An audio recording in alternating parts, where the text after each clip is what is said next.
Bom dia a todas e a todos presentes. Mais uma palestra virtual do Corecon São Paulo. Hoje falando sobre cidades inteligentes com o professor Dr. Jorge Barros.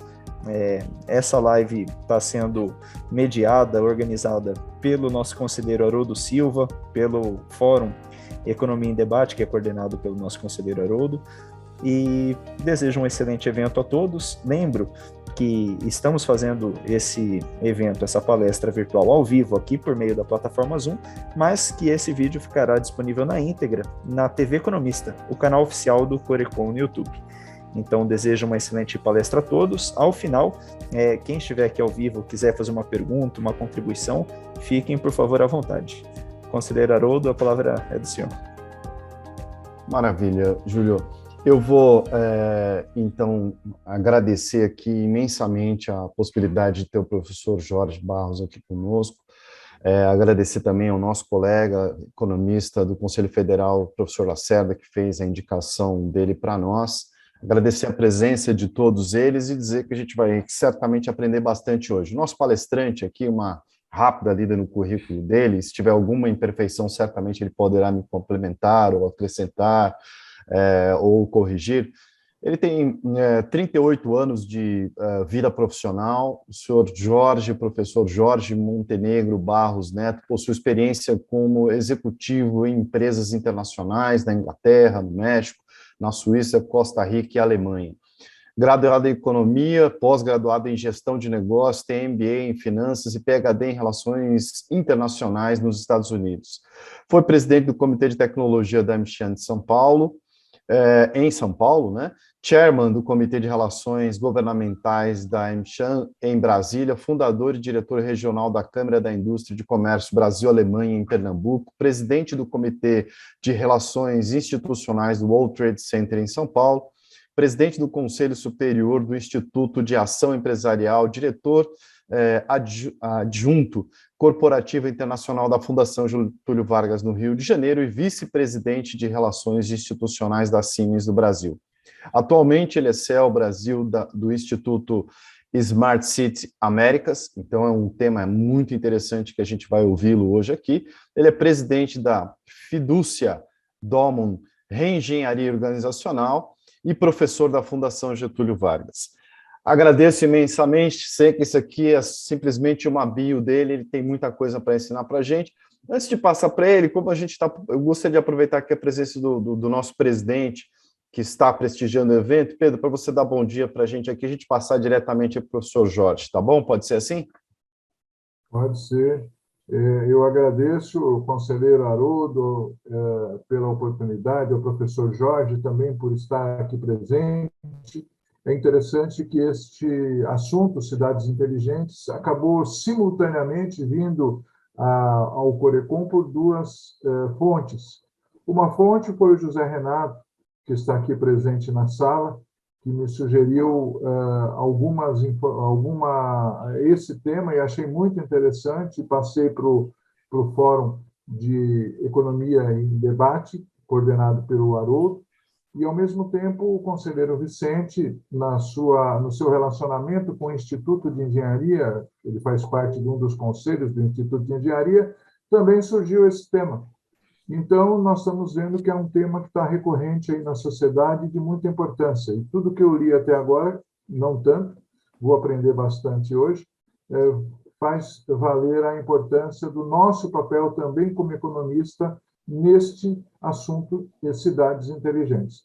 Por isso, agradeço ao professor Jorge a oportunidade de ouvi-lo para aprender mais, e todos nós, economistas de São Paulo e do Brasil, que estivermos ouvindo, assistindo também, teremos essa oportunidade. Muito obrigado.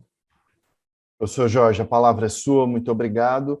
Eu peço à plateia que, se tiverem perguntas, escrevam aqui no chat, depois eu vou direcionar ao nosso palestrante, e eu também sempre tenho as minhas perguntas aqui. Professor, a palavra é sua, muito obrigado. Muito bom dia a todos. Quero dizer, primeiramente, que é um prazer e uma honra estar aqui nesse fórum, nesse espaço de debates promovido pela Corecon, pelo Conselho Regional de Economia de São Paulo.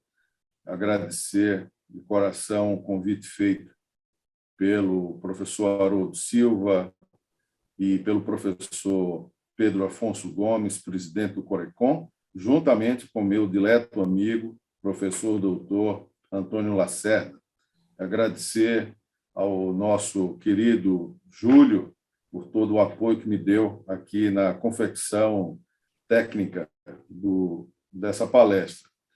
Quero dar as boas-vindas a todos os presentes, aos amigos e amigas, aos colegas economistas e não economistas que estão hoje aqui presentes. Cidades inteligentes é um tema que normalmente tem um estigma muito forte ligado a tecnologias emergentes, disruptivas, tecnologias digitais. Quase tudo o que a gente usa no mundo hoje é microprocessado, né? Então, fica esse estigma forte e, normalmente, as pessoas acham que esse é um tema reservado aos tecnólogos ou aos tecnocratas, né?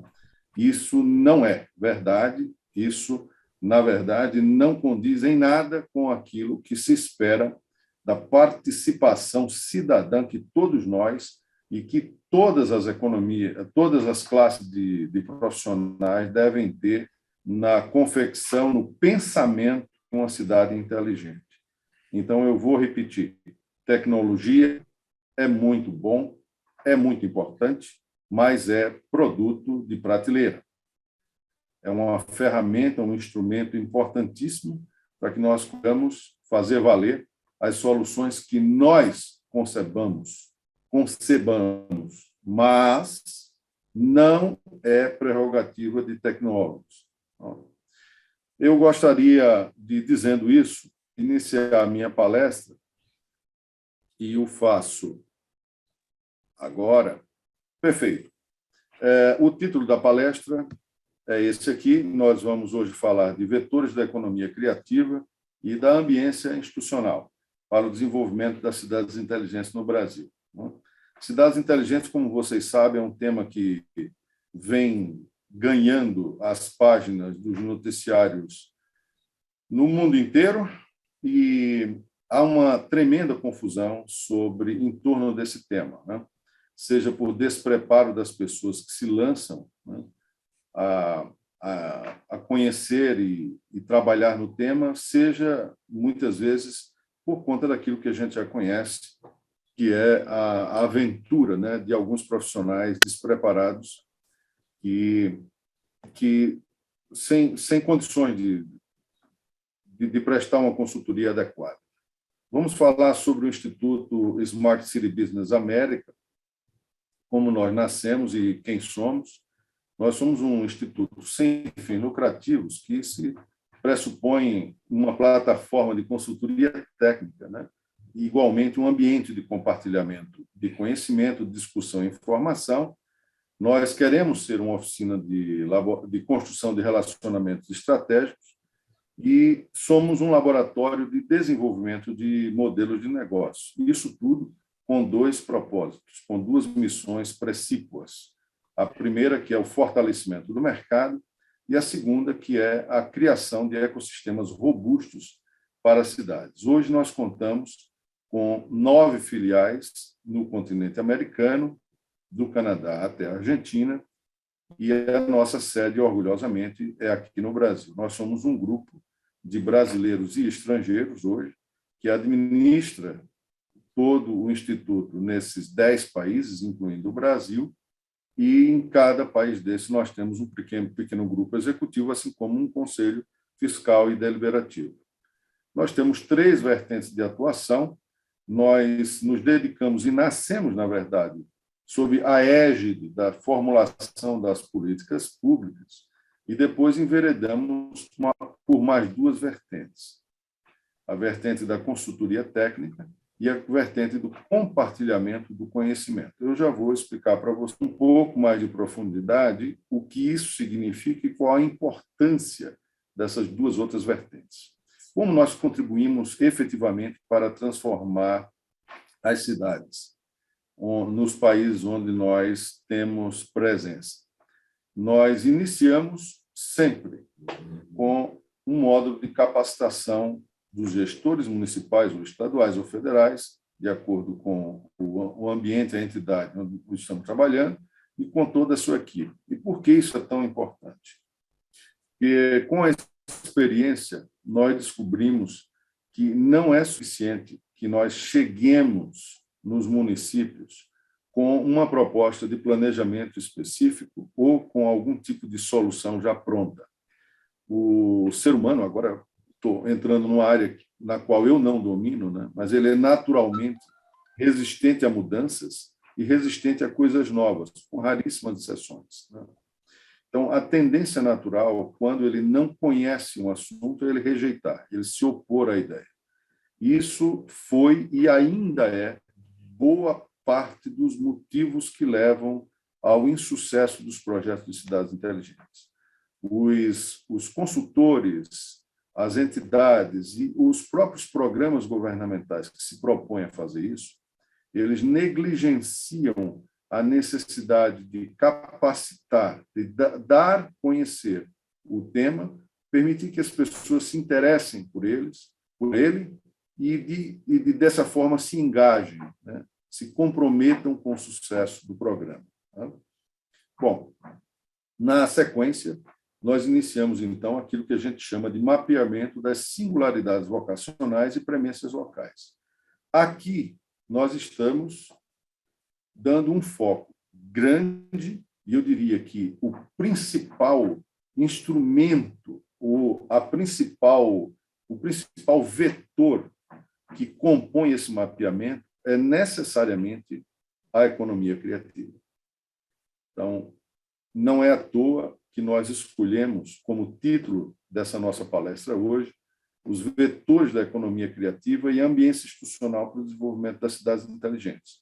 É que a economia criativa, ela é, de fato, o principal vetor sobre o qual nós temos os maiores índices de desenvolvimento das ideias que são nascidas e caracterizadas como de cidades inteligentes. A partir desse mapeamento, então, nós produzimos um diagnóstico. E esse diagnóstico começa a fazer parte de um planejamento específico. O que é esse diagnóstico? Vamos fazer aqui uma analogia. Imaginem que nós temos algum tipo de problema de saúde e que a gente recorre a um médico. Quando a gente chega no médico, o que é que ele primeiro faz? Ele dá logo um receituário para a gente? Não. A primeira coisa que o médico faz quando a gente chega e se apresentou com algum problema é pedir uma bateria de exames, não é verdade?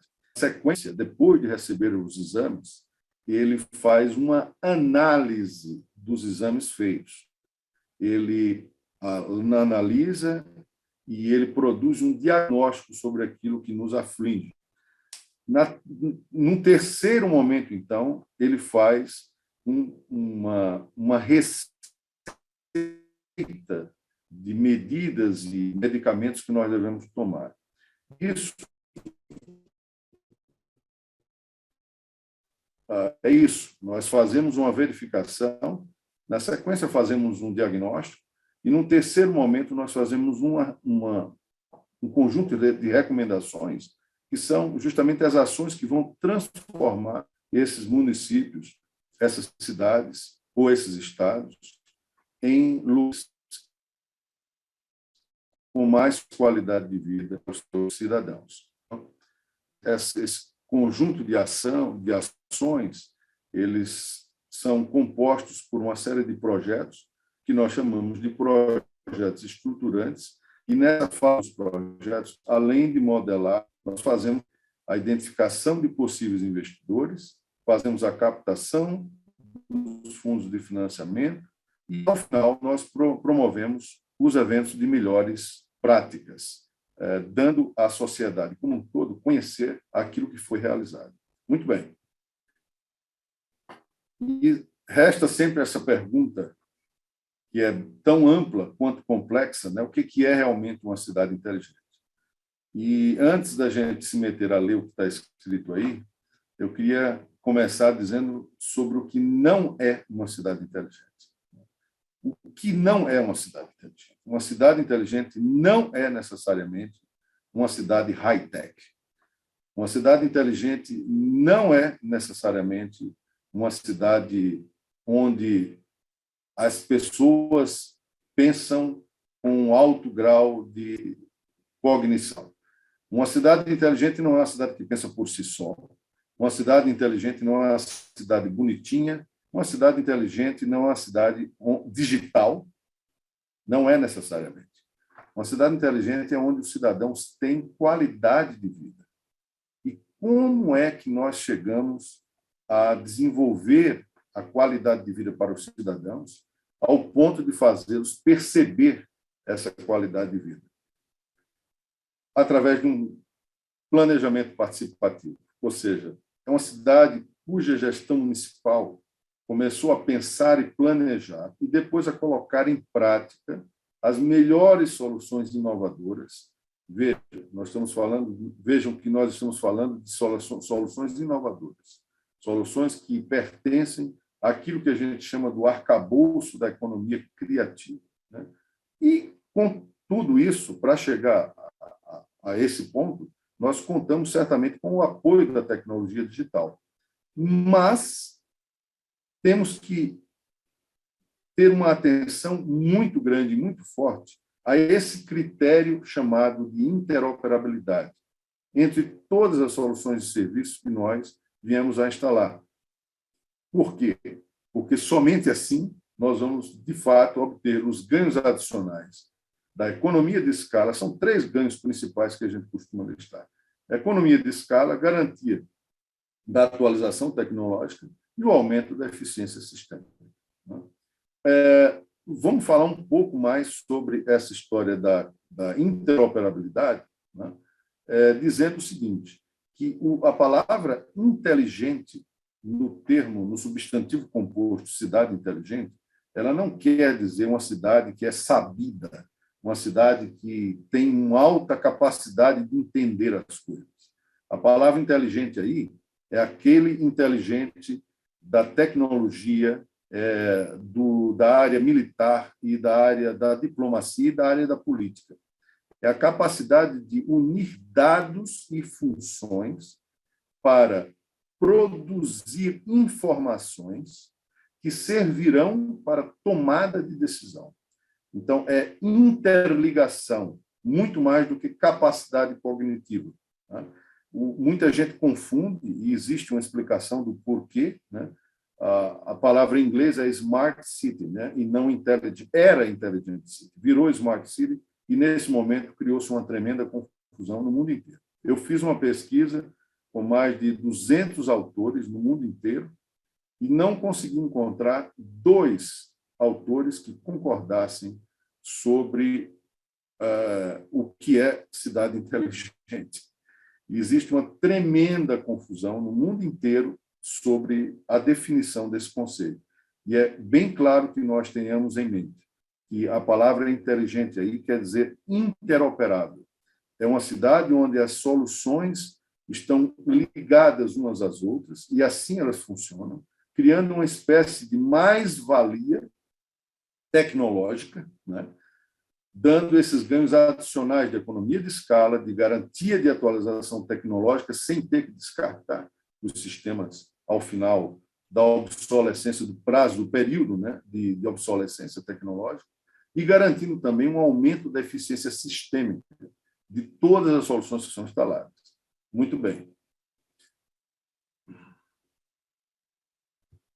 E o que é economia criativa? Vamos tomar um pouquinho d'água aqui.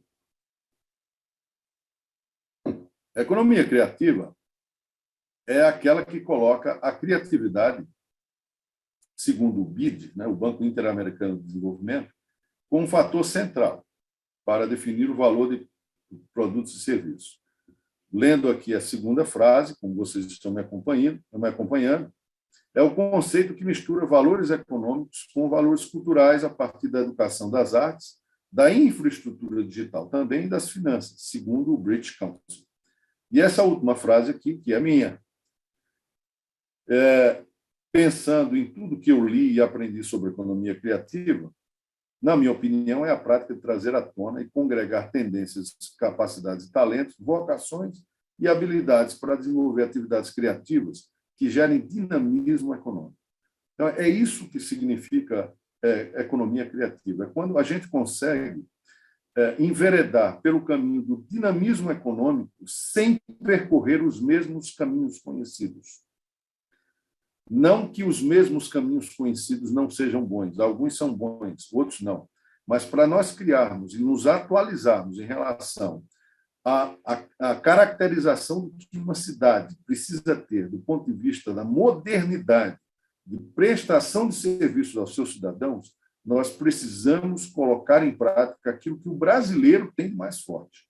Não vamos nos esquecer que nós, frequentemente, às vezes até de uma forma ufanista, né, nos autoelogiamos dizendo que o brasileiro é um povo altamente criativo. E é exatamente por aí que nós precisamos desenvolver esses conceitos, esses projetos de cidades inteligentes, nos baseando, tomando como apoio o princípio da economia criativa. Então, repetindo, a economia criativa é aquele conceito que congrega tendências, capacidades, talentos, vocações e habilidades, desenvolvendo e dinamizando a economia. Ok? Bom, visto isso, ou vistas essas duas coisas, a economia, o conceito de cidade inteligente e o que é economia criativa, e tendo dito que a economia é o principal vetor sobre o qual se desenvolve qualquer projeto de cidade inteligente, vamos, então, dar um pulo para frente, passar para esse cenário aqui. Vamos dar uma olhada no cenário socioocupacional dos municípios brasileiros. Nós tomamos como fonte aí o IBGE 2022, tá? Nós hoje temos 5.570 municípios no Brasil, dos quais 2.450 têm menos de 10 mil habitantes, isso representando 44% do total, cuja população, 76% tem benefícios sociais, do tipo Bolsa Família, BPC, seguro-desemprego e outros benefícios. 18% são servidores comissionados ou terceirizados da prefeitura. E apenas 6% têm outros empregos ou subempregos. Esse é o cenário socioocupacional dos municípios brasileiros, e é isso que nos aflige tanto quanto realidade brasileira. É nesse cenário aí que nós vivemos, é nesse país que nós vivemos hoje. Esse quadro se repete, ele se repete nas subdivisões urbanas das grandes cidades, ou seja, ele não pertence apenas àquelas cidades que têm menos de 10 mil habitantes. Eu fiz esse corte de 10 mil habitantes porque é um corte icônico, né, a partir do qual, inclusive, o próprio BNDES considera capacidade de financiamento, de autogestão financeira e assim por diante. Esse corte de 10 mil habitantes é um corte icônico, né? É um corte referencial. Então, gente, é nesse quadro, é nesse cenário que nós vivemos, e esse quadro ele também se repete, como eu falei anteriormente, nas subdivisões urbanas das grandes cidades. Bom, aí eu faço 3 perguntas, e as 2 primeiras são direcionadas a todos vocês que nos ouvem nesse momento. A terceira, eu vou responder, tá bom? A primeira pergunta é: quais são os programas de políticas públicas destinados a estimular a economia criativa que você conhece? Chato, né? A gente vai ter que pensar bastante. A segunda pergunta é: na sua opinião, qual é o futuro de um pequeno município inserido na atual realidade institucional, social e econômica brasileira? Ficou mais desconfortável ainda, né? Quando a gente pensa nessa realidade. E a terceira pergunta é: como os vetores da economia criativa, gente, repetindo, a maior vantagem competitiva que nós temos do ponto de vista da natureza do brasileiro. O brasileiro é naturalmente um povo criativo. Então, eu vou repetir agora a pergunta: quais são os vetores da economia criativa e como eles contribuem para o desenvolvimento das cidades inteligentes? Essa pergunta eu vou responder para vocês. É assim que os vetores da economia criativa, que são esses que estão listados aí, contribuem para o desenvolvimento de uma cidade onde os cidadãos têm mais qualidade de vida. Uma cidade que não se preocupa apenas em utilizar tecnologias digitais, uma cidade que não está preocupada em atender os interesses dos desenvolvedores de software ou vendedores de bananolas tecnológicas, mas que se preocupam principalmente com o cidadão, com o bem-estar do cidadão e com a inclusão desse cidadão dentro da economia formal, dentro dos serviços que são prestados pela municipalidade e por outras instâncias estaduais e federais. O berço da economia criativa é sempre um planejamento específico, como vocês veem aí nesse quadro, e desse quadro, então, emigram uma série de subconceitos que pertencem à economia criativa, e vamos começar aqui pela educação 4.0. Vejam que eu não coloquei apenas educação. Eu fiz questão de colocar educação 4.0, porque o conceito de educação 4.0 é um conceito até subversivo, né, diante do quadro institucional que nós temos hoje no Brasil. E aqui eu não estou me referindo especificamente a nenhum tipo de ideologia política. Eu estou me referindo à história do Brasil desde que ele foi descoberto em 1500. Tá? Todo esse período. A educação 4.0 é um processo que subverte no bom sentido e traz bons frutos, né, a partir da transformação dessa realidade na qual nós vivemos hoje. Porque a educação 4.0 ela tem como princípio o aprender fazendo. É um princípio novo, conhecido por muito pouca gente. É um princípio que pressupõe uma participação e um aproveitamento dos talentos e habilidades naturais do aluno, tomando o professor como uma ponte que liga esse universo do aluno ao conhecimento específico passível de ser adquirido. Isso é educação 4.0. Eu fiz recentemente uma palestra sobre isso e convido a vocês, no segundo momento, a assistirem essa palestra e a se informarem sobre essa temática. A cultura e a formação. Nós falamos aqui como que a criatividade faz parte da natureza, digamos, do brasileiro, né? E como isso é importante para que nós possamos evoluir de uma forma criativa, darmos verdadeiros saltos quânticos, né, no avanço do desenvolvimento socioeconômico brasileiro. E a formação são coisas libertadoras.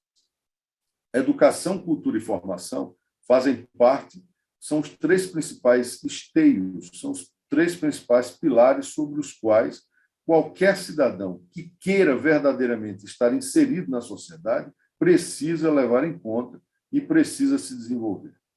Nós precisamos ter uma estrutura administrativa enxuta. Não é possível que um município onde a estrutura administrativa não é enxuta, ele cerceia, ele bloqueia, ele dá peso de resistência, ele cria resistência de atrito a toda e qualquer iniciativa que parte dos cidadãos. E quando nós estamos falando de um planejamento específico para as cidades inteligentes, nós estamos pressupondo a participação cidadã. Isso tudo precisa ser permeado pelo princípio da ética e da transparência, e, ao final, nós precisamos partilhar esse conhecimento e as boas práticas. Muitos de nós, economistas aqui, temos formação, pós-formação superior, na forma de mestrado, de doutorados, de pós-doutorados, e sabemos como o Brasil peca, né, em não ter conseguido ainda descobrir uma forma de compartilhar o conhecimento que é produzido nas nossas universidades. Eu milito também no meio acadêmico e fico, às vezes, absolutamente assustado de ver como nós ainda temos tanto a aprender em relação ao tema do compartilhamento do conhecimento. Né? Muita gente acha que conhecimento é uma coisa que se deve guardar a sete chaves e que vai se perder se a gente compartilhar. Isso não é verdade. Nós precisamos adquirir o hábito de compartilhar o nosso conhecimento. Bom, o planejamento específico, por outro lado, ele pressupõe, do ponto de vista da metodologia aplicada, um estudo de vocações e singularidades. Não é apenas suficiente que nós façamos um mapeamento das premências que aquela cidade tem. Nós precisamos descobrir quais são essas singularidades também que a cidade tem, para que essas sirvam como uma espécie de alavanca para soluções criativas, para novas soluções em atendimento às premências que as cidades têm. Pressupõe também, do ponto de vista metodológico, nós identificarmos as sinergias dos arranjos locais e reinventarmos essas cadeias produtivas. Disso tudo se compõe aquilo que a gente chama de economia criativa. E eu vou repetir para vocês mais uma vez, repetindo o óbvio e já sendo chato, que economia criativa é a principal vertente, é o principal vetor sobre o qual se apoia o desenvolvimento de um projeto de cidade inteligente. Ok? Muito bem. Quais são os recursos e ferramentas que este planejamento específico nos oferece? Hoje, o que é que se oferece para nós brasileiros dentro da institucionalidade legal, regulatória do governo brasileiro, de todas as instâncias do governo brasileiro? Nós temos um documento chamado Cartilha das Cidades, que foi publicado oficialmente pela primeira vez em 2014, está no site, em 2018, está no site do BNDES, pouquíssimas pessoas conhecem isso, e pouquíssimos gestores municipais conhecem esse instrumento. É uma espécie de receita de bolo para os gestores municipais mergulharem nessa onda, né, de transformação positiva para uma melhor qualidade de vida para os seus cidadãos. Né? Eu menciono que, especificamente no capítulo 3, na página 47, lá está descrito o PDTCI, que é o Plano Diretor de Tecnologias para Cidades Inteligentes. Como eu disse, é uma espécie de receita de bolo, onde os gestores municipais e os aplicadores e consultores para essas prefeituras vão achar um passo a passo de tudo que se precisa evitar e de tudo que precisa ter atenção para que um planejamento tenha consistência e tenha continuidade.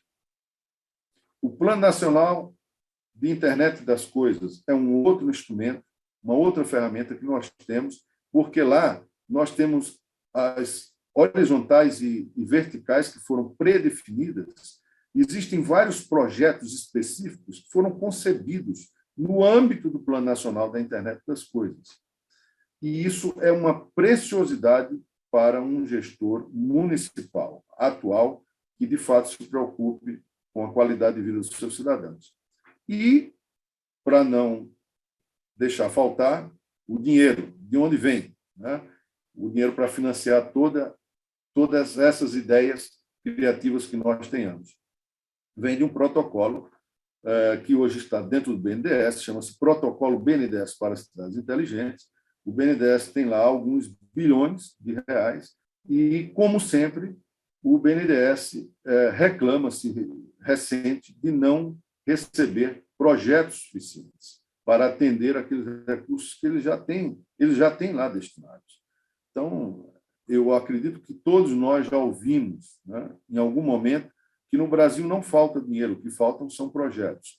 E em conversa recente com o Gabriel Filártiga, que é o superintendente responsável pelo protocolo do BNDES para Cidades Inteligentes, ele participou do nosso congresso internacional recentemente, ele me reafirmou essa máxima, essa verdade de ser de Jorge, de fato, aqui não falta dinheiro. O que faltam são bons projetos que estejam estruturados, consubstanciados, naturalmente, por um planejamento que indique que o prefeito fez o seu dever de casa minimamente. Isso tudo flui e converge para uma espécie de programa ou um produto que nós chamamos de Programa de Capacitação, Mapeamento e Desenvolvimento de Singularidades Locais. Mais uma vez, evidenciando que a economia criativa é, de fato, o principal manto, né, sob o qual todos os projetos de cidades inteligentes precisam se desenvolver. Muito bem. Vocês sabiam que 80% dos projetos de cidades inteligentes falham? Pois é verdade. Esse é um percentual que vale para o mundo inteiro. Aqui para o Brasil não é diferente, e eu digo a vocês que é superior a 80%. Eu coloquei os 80% porque é o índice mundial de falha de projetos inteligentes. Nós temos uma série de países hoje, inclusive, resistindo à ideia de cidades inteligentes por conta do fracasso ocorrido nesses projetos de cidades inteligentes. Ou seja, agora as pessoas começam a confundir as falhas, os fracassos ocorridos com o próprio conceito de cidade inteligente. E a gente precisa chamar a atenção dessas pessoas e dizer que não é isso.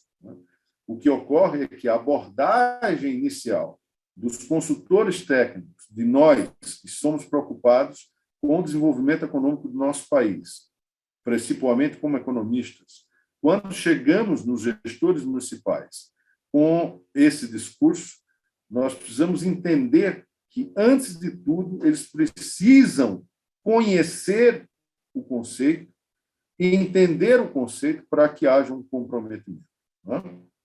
Então, como garantir que esses projetos tenham sucesso? Basicamente, dando atenção a essas três coisas. Capacitando e motivando as equipes de gestão municipal, executando um planejamento específico. Não adianta nós sairmos pontualmente desenvolvendo uma solução ou outra.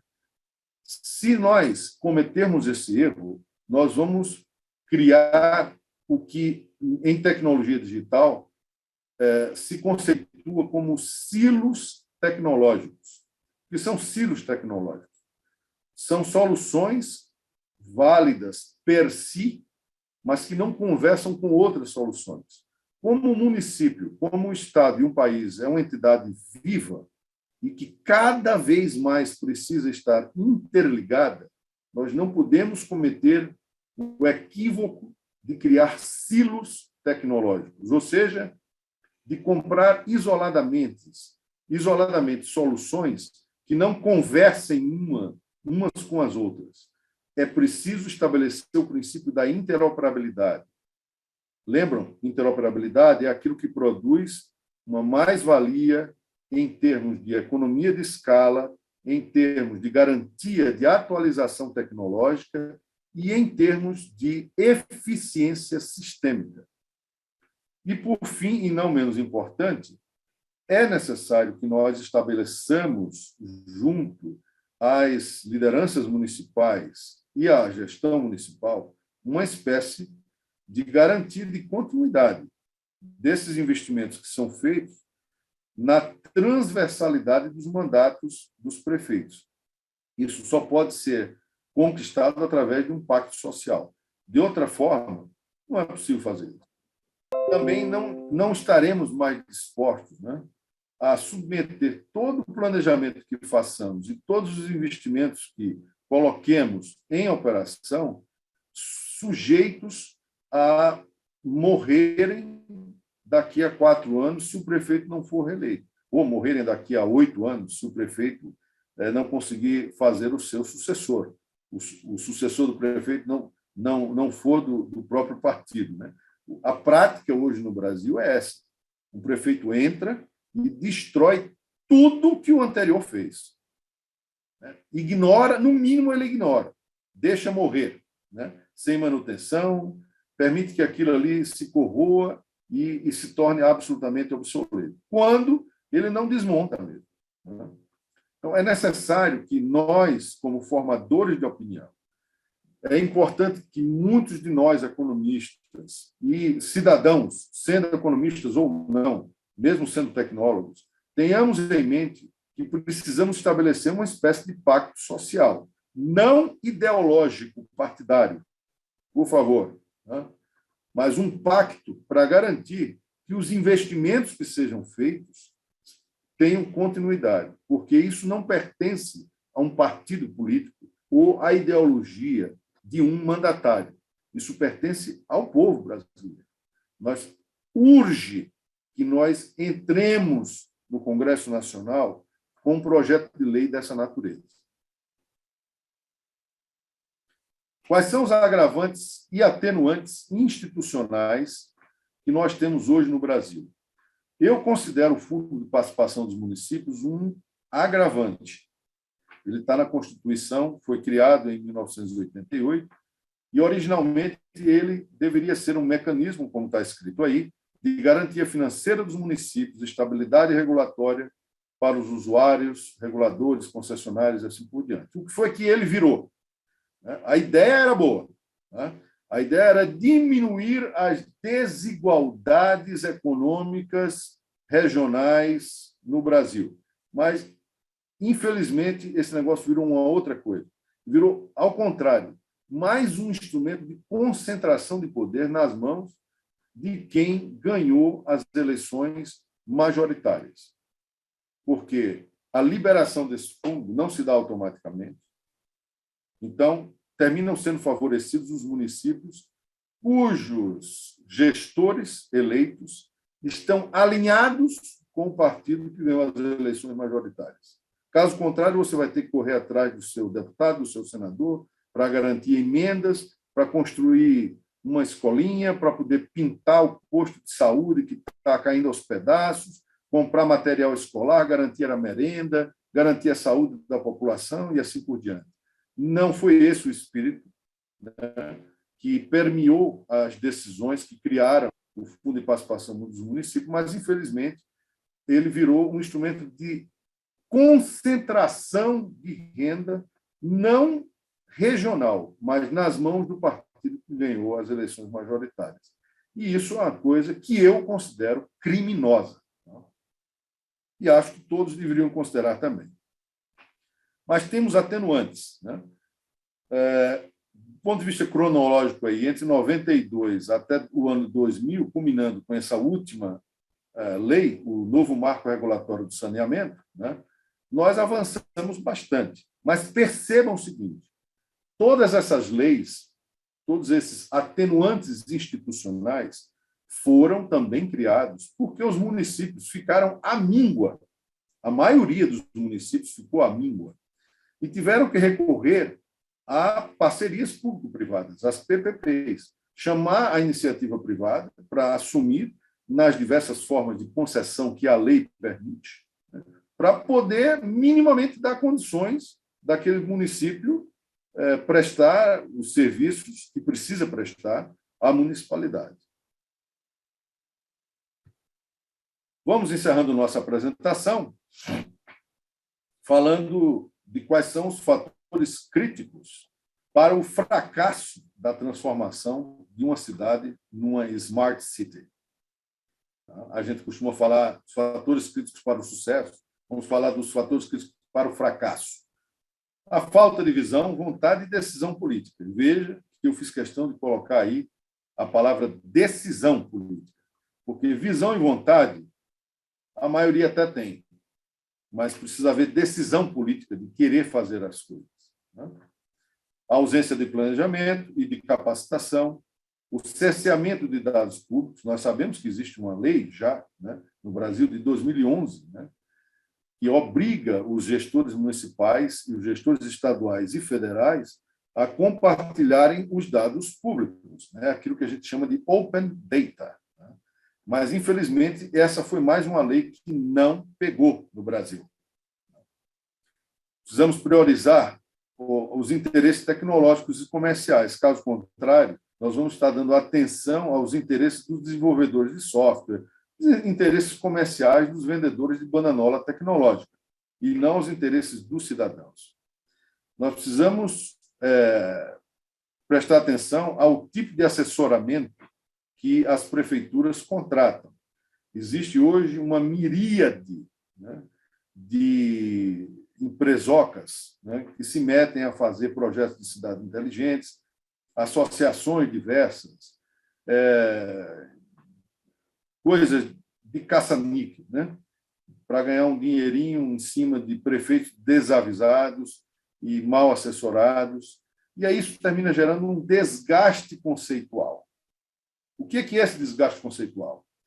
Pessoas que trabalham de maneira séria, né, e que têm consistência, né, têm conteúdo e algo realmente a oferecer, terminam sendo desacreditadas porque tem tanta gente fazendo bobagem no mercado, tem tanta gente praticando mal feito no mercado, tem tanta gente se metendo a desenvolver projetos de cidades inteligentes sem ter capacitação e sem ter conhecimento, que cria uma imagem negativa para a área de uma maneira geral. Isso nós não podemos permitir que aconteça mais, né? E a descontinuidade operacional refletida na transversalidade dos mandatos dos prefeitos. Então, quais são os fatores agora de sucesso para a transformação de uma cidade numa Smart City? O compromisso político, a transparência e a ética, o acesso aos dados públicos, ter um planejamento específico qualificado, o pessoal precisa ser sensibilizado e capacitado. Nós vamos utilizar, sim, tecnologias, desde que elas sejam interoperáveis, ou seja, que elas tenham a mínima condição de se conectar a outras soluções tecnológicas, produzindo a mais-valia tecnológica. E é preciso que nós façamos um pacto social de continuidade com todos os cidadãos. Eu quero oferecer aqui para vocês, então, agora, um clipe que dura 1 minuto e que reflete, digamos, do ponto de vista de sentimento de cidadão, tudo aquilo que a gente espera do futuro nosso vivendo nas cidades.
Muito bem, Haroldo, eu devolvo para você a palavra. Maravilha, Jorge. Quanta coisa bacana, quanta coisa interessante.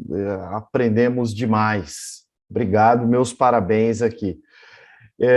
Eu vou aqui, então, você falou de tanta coisa interessante que é quase que impossível não fazer uma reflexão sobre vários temas aqui que você não falou diretamente, mas que eles estão envolvidos, como, por exemplo, você falou que os municípios às vezes ficam à míngua, né? E a receita, a gente sabe, nós como economistas, desde o início do Plano Real, ela foi, depois da Constituição, ela acabou fazendo um pacto federativo, mas esse pacto federativo concentrou receita na União e tirou essas receitas da onde a gente vive, né? Que são os municípios lá no limite, né? Então, acho que isso é uma coisa a se pensar nós como economistas também. Você deixou claro aí que, pelo que eu entendi, que existe uma espécie de sintonia fina entre o que o Estado deve promover e o que o mercado deve fazer. E esse Estado que eu estou falando é um Estado menos inchado, municípios que possam ser autossustentáveis do ponto de vista econômico e não vivam apenas de transferências de renda. Eu acho que esse é um papel também aí que os economistas vão falar. E uma coisa que me impressionou na sua fala, que normalmente a gente ouve diferente, é que dão muita ênfase na questão tecnológica, né, que você chamou das bananolas tecnológicas aí. É o que eu tenho visto de maneira geral. O que eu não tenho visto é o que você mencionou, né, que a qualidade de vida da população é que é o centro das atenções, e não a tecnologia pura e simples. Eu quero fazer uma pergunta, mas eu queria compreender com você se a minha visão, né, tentando materializar isso, está correta. Aqui em São Paulo, eu não sei se você conhece, existe um lugar chamado Beco do Batman. Já ouviu falar? Já esteve nesse lugar? Quando você fala de economia criativa, para mim é um pouco disso que eu penso ali. É a Vila Madalena, um lugar em que você liberou espaço para artistas fazerem frequentemente mudanças naquele espaço urbano, em que você traz famílias aos finais de semana para observar, para tirar foto, para participar daquela vida pulsante daquele pedaço da Vila Madalena. Aquilo se recicla, as pessoas têm possibilidade de tirar o seu celular, tirar fotos ali e tal, e aquela economia criativa me faz sentir que eu estou numa cidade que tem, se não é inteligente totalmente, que tem espaços que começam a girar em torno dessa economia criativa e transformar de uma cidade inteligente. Se o meu diagnóstico está certo, isso que eu percebi, né, tentando trazer por uma forma lúdica o que é aí uma economia criativa, uma cidade inteligente, claro que é só uma alegoria, não é o conceito total. Eu queria perguntar para você o seguinte: como nós, economistas, podemos interagir e agir para que as nossas cidades acabem se transformando em cidades mais inteligentes e economia criativa? Aqui no Corecon, nós temos o companheiro Odilon, que trabalha sempre mostrando que nós, economistas, dentro de prefeituras, ou interagindo com o legislativo ou com os executivos, a gente pode apontar saídas inteligentes para melhorar a execução de orçamento, e esse orçamento não ser um orçamento que seja de governo, e sim ser um orçamento de Estado, né, que ultrapasse mandatos. A minha pergunta, então, depois dessa longa divagação aqui, se eu compreendi bem a sua palestra, que foi excepcional, eu agradeço muito, acho que a gente aprendeu e vai refletir muito, como é que nós, economistas, podemos interagir e melhorar a criatividade das nossas economias e ajudar a transformar as cidades em cidades inteligentes com melhor qualidade de vida? Haroldo, pela pergunta que você faz, a primeira resposta, e a mais óbvia delas, né, a primeira parte dessa resposta, a mais óbvia delas, é dizendo o seguinte: nós somos todos, como economistas, partícipes, né, de algumas instituições, né, associações de classe, das diversas formas de empresas, né, ou mesmo de entidades de gestão municipal, né. Nesses canais, a obrigação nossa é compartilhar o conhecimento, né. As pessoas só vão abraçar a ideia a partir do momento em que conhecerem a ideia.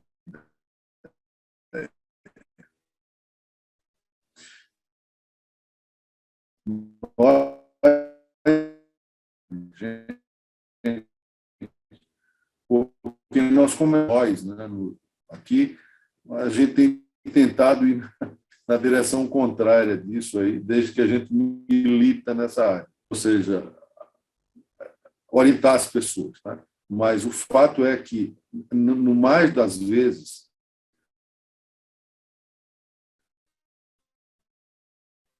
os atuais prefeitos, tá, têm cometido esse pecado de querer empurrar suas soluções, seus produtos para vender, né, para atender suas metas comerciais. Tá? E na área da qualidade de vida do cidadão, ou naquilo que a gente popularmente chama de cidades inteligentes, isso é um conceito. Você termina provocando um centro sentimento de despertencimento da população e de profundo descrédito, porque você estraga aquilo que ainda nem começou. Né? Ou seja, você macula o conceito das inteligentes. Né? Tem gente, e eu diria que a maioria confunde o conceito de cidade inteligente com o conceito de cidade digital, achando que, não, vamos colocar um monte de coisa digital aqui, isso aqui vai virar uma cidade inteligente. Mas não tem nada a ver. Uma coisa não tem nada a ver com... Uma cidade inteligente não é necessariamente uma cidade digital. Existem soluções que a gente até prescinde de tecnologia digital. Tá? Então, precisamos estar alertas em relação a isso e utilizar todos os canais aos quais tenhamos acesso para formar imagem. Nós estamos numa fase, por incrível que pareça, de formação de imagem. Veja o que aconteceu agora recentemente com Toronto, uma reação fortíssima da população. Eles têm, digamos, um expediente de participação cidadã muito mais desenvolvido e maduro do que no Brasil. Eles estão querendo desmontar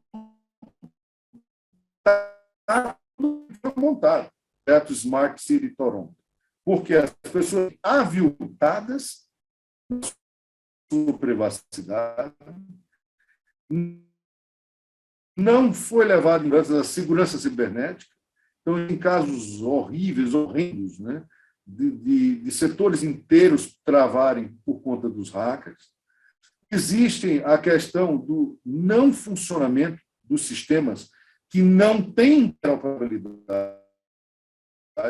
São sistemas estanques que não conversam uns com os outros, que não convergem e não têm sincronismo opcional. Então, hoje, a cidade de Toronto, eu posso dizer isso afirmando com certeza, isso está na mídia. Hoje, a notícia do dia é a reação da cidade de Toronto. Não funcionou. Né?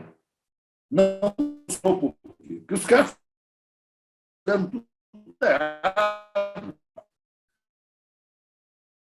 Eles começaram por onde não deveriam ter que colocar aí na palestra, na apresentação. Né?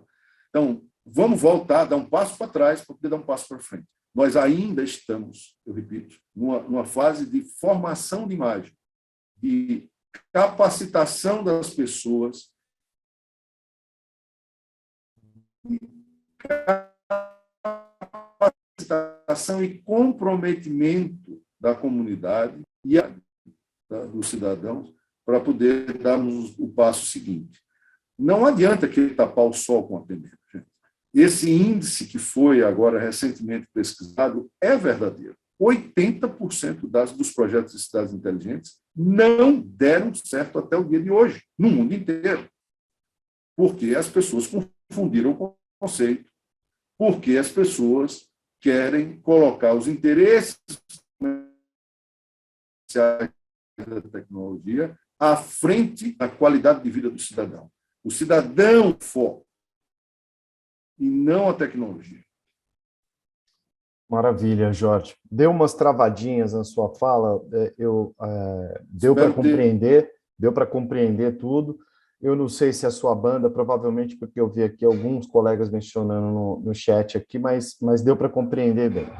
Eu tenho uma pergunta aqui, tem inúmeros elogios e tem uma pergunta que foi direcionada pelo José Renato Lima, e eu queria já deixar o meu companheiro Vicente aqui a postos para ele, se ele quiser fazer uma pergunta ao vivo aqui, mas o José Renato mencionou o seguinte: o SCBA tem algum curso que capacita os gestores? Se tem algum custo? E sim, aonde a gente encontra presencialmente ou online, professor Jorge? Tem algum curso para ajudar a essa disseminação e formar essas imagens que você mencionou, Jorge? Sim, o SCBA tem vários cursos de capacitação para desenvolver tecnologia, para gestores,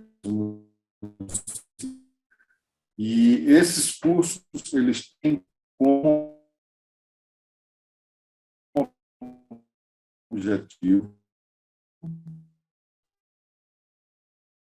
do OTT com os projetos, e assumirem a operação desses projetos quando eles são realizados.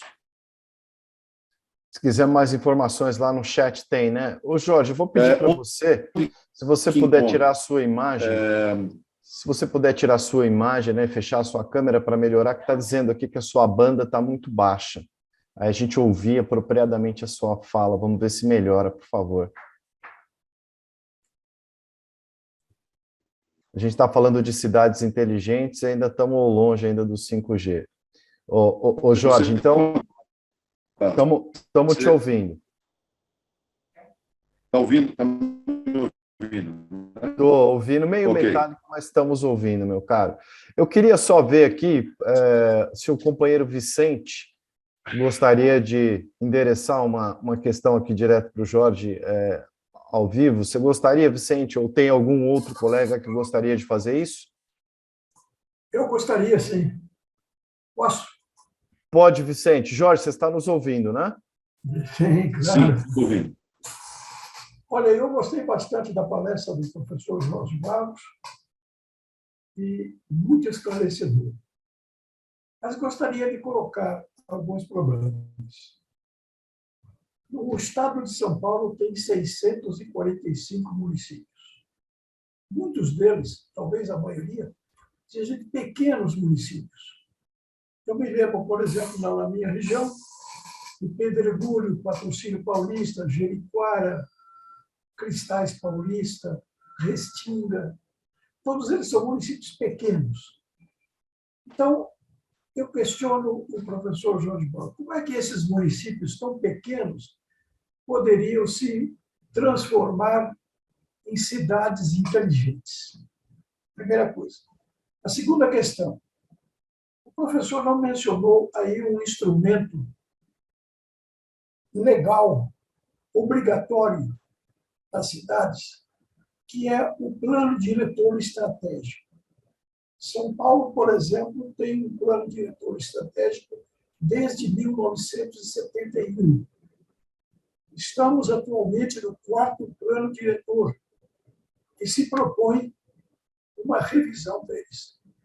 Como é que se dá a relação entre o plano diretor estratégico e o planejamento para se transformar uma cidade numa cidade inteligente?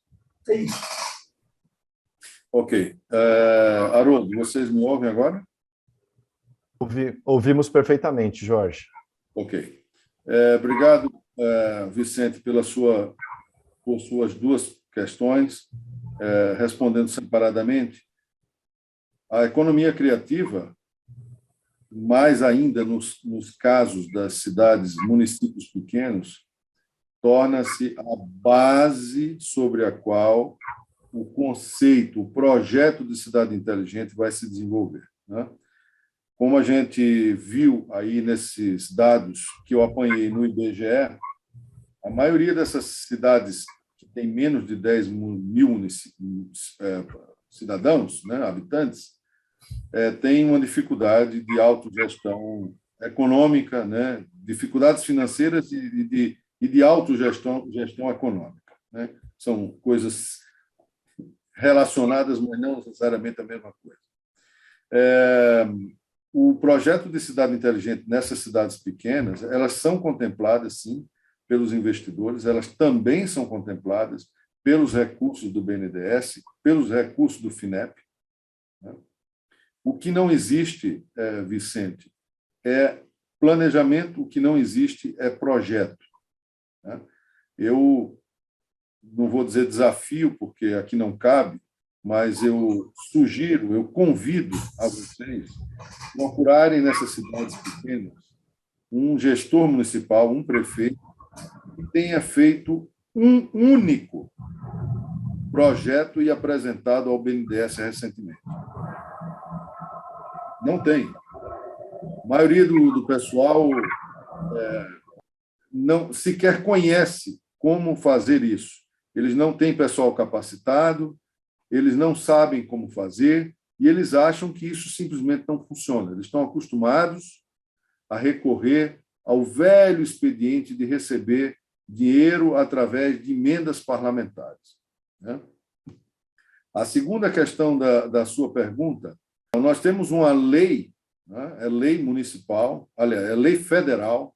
Os municípios eles precisam, se não me engano, é a lei 10.257 de 2001, é o plano diretor municipal, isso é obrigação do município fazer, e o planejamento específico ao qual nós estamos nos referindo, ele não é obrigatório, ele é facultativo aos municípios. O município faz se quiser. Agora, normalmente, entidades como o BNDES, como a Caixa Econômica, como o Banco do Brasil, entidades financiadoras de projetos de tecnologia, como o FINEP, por exemplo, eles pedem que o município faça minimamente o seu dever de casa. E o que é esse dever de casa mínimo?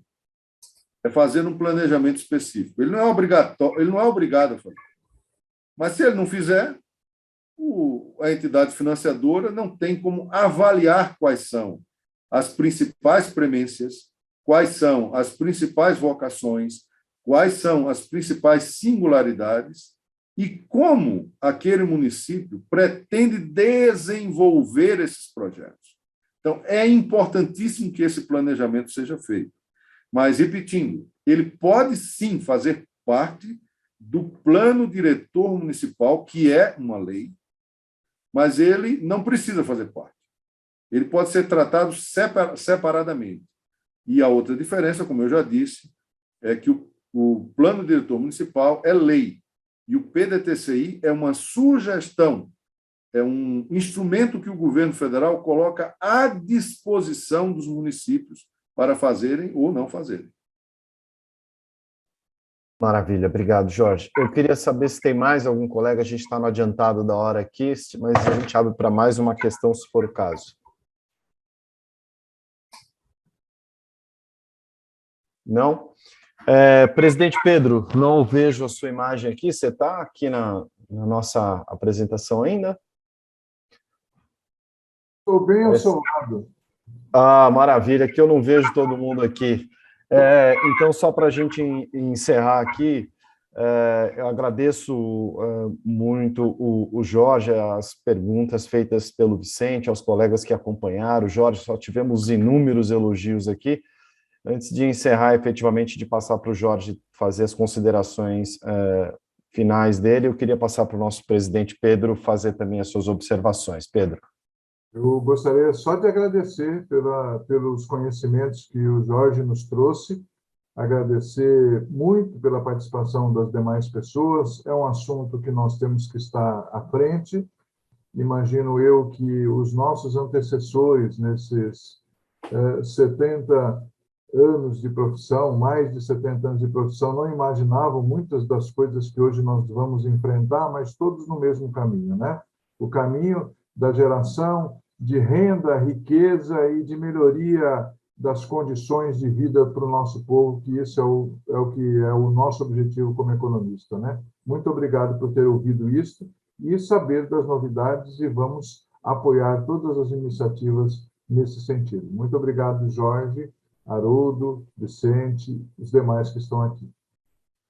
Jorge, se você quiser abrir sua câmera para a gente ver se consegue aí com a sua imagem também na palavra final.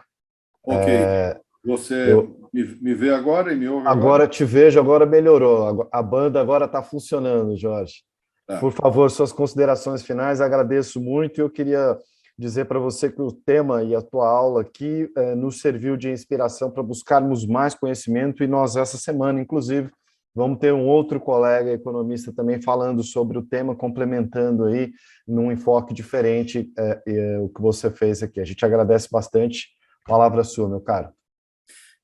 Bom, agradecer mais uma vez o convite feito aí pelo Corecon, pelo colega Antônio Lacerda, presidente Pedro Afonso Gomes, você, Haroldo, o Júlio que me ajudou, todos vocês, e dizer que, caso vocês tenham interesse em conhecer, principalmente esses cursos de capacitação, os programas e as consultorias que nós damos, tanto para o lado privado quanto para o lado público, né, governamental, me procurem através do LinkedIn, me procurem através do nosso site, né, Instituto Smart City Business America Institute, o Instituto Smart City Business America, e vocês vão chegar lá. Através do meu nome mesmo, Jorge Barros, no LinkedIn, estou à disposição de vocês, e o Instituto, naturalmente, está aberto a compartilhar o conhecimento que a gente vem adquirindo nesses últimos anos, nessa miríade de países onde nós participamos. Tá? Finalizar dizendo que a ideia de cidade inteligente é uma cidade, uma ideia naturalmente factível, mas é necessário que nós coloquemos sempre o foco no cidadão e não nos interesses comerciais. Os interesses comerciais acontecem por consequência, por decorrência das soluções que são planejadas. Mas quando a tecnologia vira foco, nós normalmente erramos. Né? Corremos o risco de desvirtuar tudo aquilo que planejemos em prol da qualidade de vida do cidadão. E com isso eu encerro minha fala e me coloco à disposição para vocês, no futuro, fazer mais algum esclarecimento.